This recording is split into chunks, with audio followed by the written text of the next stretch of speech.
The summit that changed nothing. Or everything. USA versus China. What just happened in Beijing? Two of the most powerful men on Earth just sat across from each other in Beijing. One brought CEOs, the other brought rose seeds.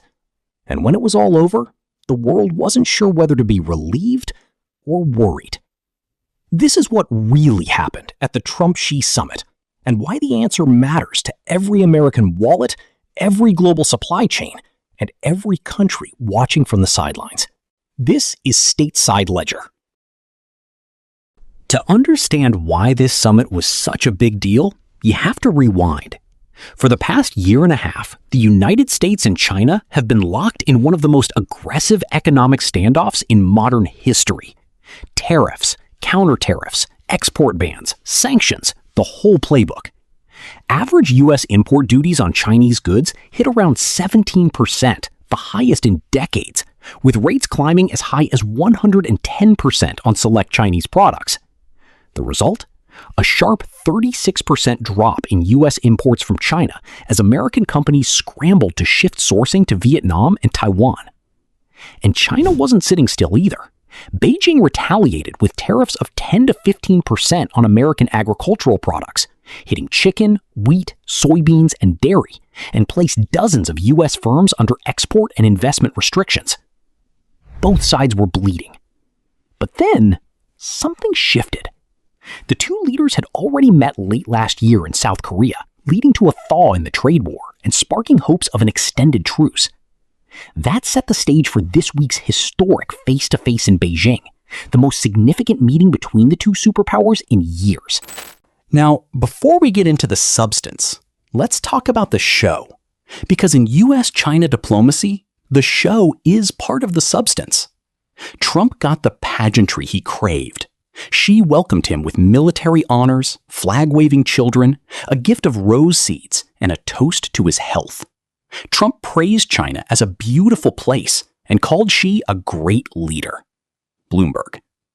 More than a dozen top American CEOs made the trip with Trump, including Apple's Tim Cook, Tesla's Elon Musk, Nvidia's Jensen Huang, and Boeing's Kelly Ortberg.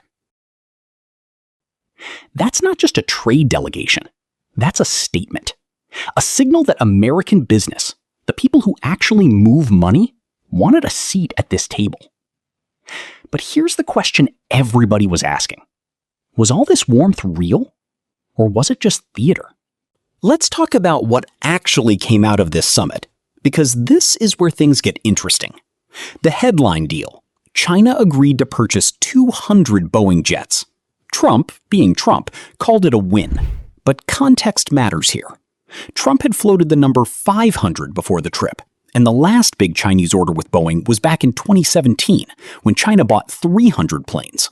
Relations soured after that, and Boeing orders dried up completely.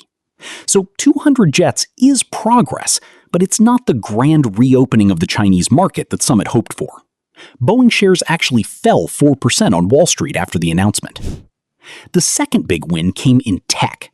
Nvidia reportedly got the green light from the US government to sell its H200 chips to major Chinese companies, sending tech stocks higher. That's significant.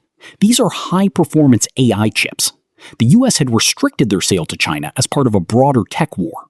Letting them through, even selectively, signals a real shift in approach. Beyond that, the concrete deliverables were thin. Here's the honest truth that the handshake photos don't tell you. From a U.S. perspective, the immediate outcome was meager. No grand breakthrough, but a mere stabilization of relations and a broad effort to prevent the superpower rivalry from spiraling further out of control. Euronews. The two countries agreed to develop a constructive U.S.-China relationship of strategic stability, a framework Beijing wants to use as a guiding principle for the next 3 years and beyond. CNBC. That sounds diplomatic, and it is, but read between the lines. China got the framework it wanted, a long-term structure it can point to and say, this is how we deal with Washington, regardless of who's in the White House. As one analyst put it, strategically, Beijing appears to be trying to turn Trump's transactional willingness to stabilize ties into a longer-term operating framework for U.S.-China relations. And on Taiwan, the issue that could spark a real conflict, Xi warned Trump directly that mishandling Taiwan would put the U.S.-China relationship into great jeopardy. Trump said Taiwan was the most important issue for Xi during their talks. No agreement, no resolution, just a warning, delivered with a smile.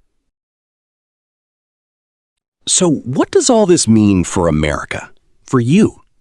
First, the trade war isn't over. It's on pause. Beneath the surface of Summit smiles, major trade conflict is still building. China has quietly amassed increasingly effective tools it believes will counter what it sees as Washington's heavy-handed behavior. The next escalation is a policy decision, or a miscalculation, away. South China Morning Post. Second, the world is watching and reconfiguring. U.S. firms have already shifted billions in sourcing to Vietnam and Taiwan.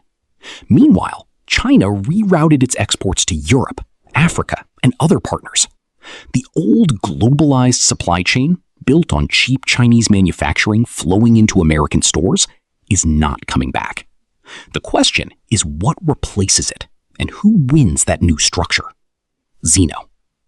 Third, the US, China, and the EU now account for 60% of global GDP. When these two fight, everyone feels it. When they stabilize, everyone breathes easier. This summit bought some breathing room. Whether it lasts depends on what happens next. On Taiwan, on tech, on Iran, on the next election. CNBC. Here's the bottom line for Stateside Ledger viewers. The Beijing summit was real. The handshakes were real. Even some of the deals were real.